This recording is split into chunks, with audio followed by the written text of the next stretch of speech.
wondering who would be the judge of that? How would they estimate that? Would it be like that they have a certain size retention pond and so they pay less because they've already mitigated a lot of the stormwater, or?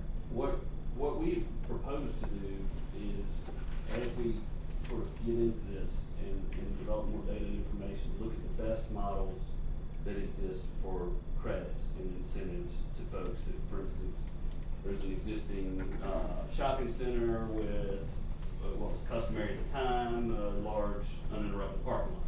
Well, if they go back and reduce the amount of impervious surface and reduce the amount of stormwater it generates, it would be a way for us to adjust their charge or provide some incentives to that. We believe that those programs are out there. We believe that they're meaningful. We believe that we can use this as a tool to provide incentives for folks to redevelop. But we think that's a sort of a step two, year two type of endeavor. But as far as any disagreements between the property owner and staff about the appropriate calculation, there would be an appeal mechanism, and they could bring their own drawings to compare. Yeah, they would just submit an application.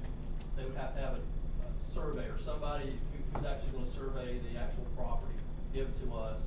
It would go to the city manager. They would we'd set up a procedure for the appeal process, and then we look at it. If it's over, then there's no problem at all. There would be a mechanism in place for any kind of disagreements.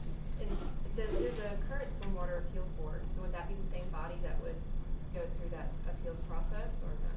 We would expedite that process not with a body, but with a city staff. Like other municipalities do. We're not trying. What we would do, they would submit a standard application, come up with a survey or whatever the property. If they say it's it's all 2/10 of an acre or so forth, then we would look at it and advise accordingly. But if it ever reached the point of needing the formal appeal, that's one of their purposes in order for that. Thanks. Joe? Mr. Story, in coming up with the computation of revenues for this, has there been a percentage of uncollectible or less than favorable results in terms of collecting this, as far as abandoned properties, absentee ownership, situations like that? We know there will be some of that, but we did not put a specific percentage to it in these projections. We want to move sort of cautiously through it, and perhaps even the first year one, there wouldn't be 12 months. We wouldn't implement in July 1, of course, so we'd have a partial year in the first year. We'd gather some data about that. We won't propose to you to sort of overcommit on capital projects and water quality things until we build the capacity to be comfortable with what our revenue levels will be.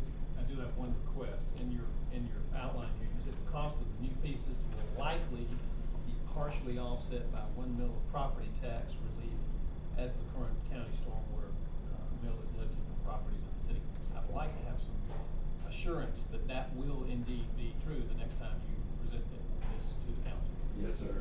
If we could have made it so, we would have for today. But we can say this with certainty, that those dollars will be either offset with a reduction in the calculation if we can't live, because those dollars currently flow to the city for use on stormwater purposes. So we think the simplest way is for it to be simply lifted.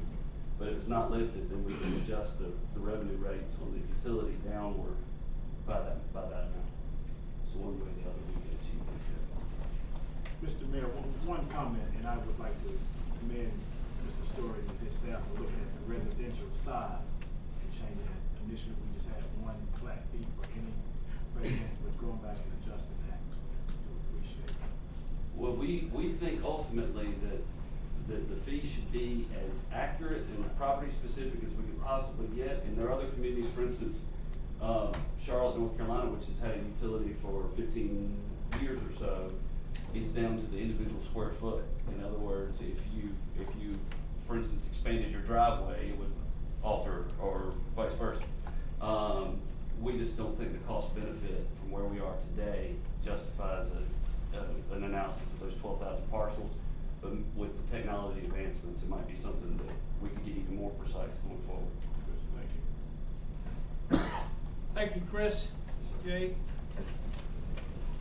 Item F, discuss smoking in public places, 13-500-509 City Code.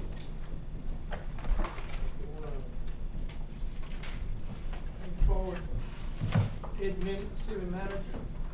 Mayor, members of council, as outlined in the council, request for council action, staff is seeking direction from council to determine if there's interest, any interest or significant interest in moving forward where staff would evaluate alternatives that are available that have been undertaken by other communities. We've provided information that outlines about 25 municipalities and probably 4 or 5 counties have adopted what I would define as restrictive ordinances related to smoking in public places. We have also provided information on the current city ordinance, which in effect permits smoking in public places, although it requires a designated smoking area and restrictions under which are broadly defined. We did not, staff did not want to lag behind council in this matter. We did not want to get ahead of council in this matter. We felt like the appropriate way to try to understand where council as a body, collective body, where it is with respect to this matter. If there is interest in this matter, taking up this matter, then staff will go about compiling information, both in terms of what I would call very straightforward, who's done what, but I think also would be important to understand what have been what I call the outcomes, the effects, would have been either plus or minus. Again, we have not formulated any position whatsoever in the matter. We've not been out researching, we've not solicited input, we've not done that, but we would if directed by council to do that. If there's not a consensus or clear will of the council, we will not take any action to do that level of research or effort, and we would look for them to,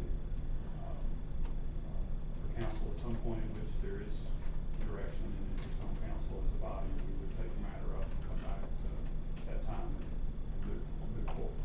So again, it's not our intention to get ahead or lag behind city council on this matter, but we would like to ask for direction and try to understand if there's interest. City Manager, since we can't vote, I don't know how we're gonna give you a direction.